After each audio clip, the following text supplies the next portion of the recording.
سلام دوستان، محمد هستم از کانال جستجوی گیم. امروز اومدیم تو برنامه مرحله 5 یا همون علامت سوال رو حلش کنیم. حتما دوستان توضیحاتی که زیر کپشن میذارم رو نگاه کنید و کانال یوتیوب ما رو سابسکرایب کنید.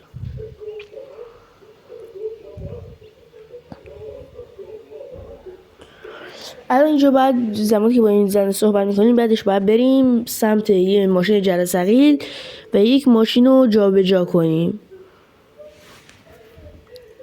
الان فعلا باید بریم سمت مکانی که میگه.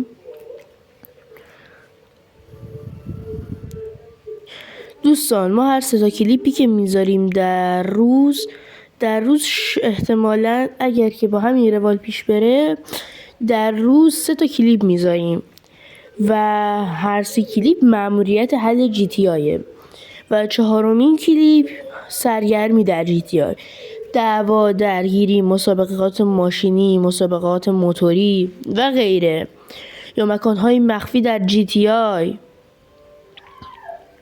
احتمال گذاشتن هر کدوم از اینا هست.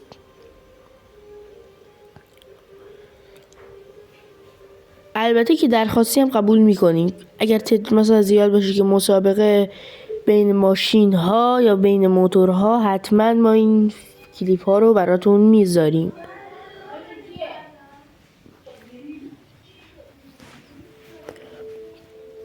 یا مثلا آموزش اسپورت کردن یک ماشین در جی تی آی.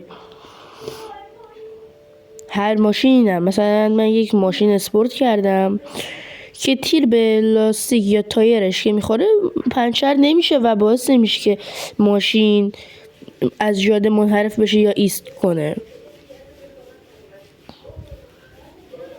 حتما یادتون باشه اگر که دوست داشتید بهم بگید تا من کلیپشو براتون بذارم.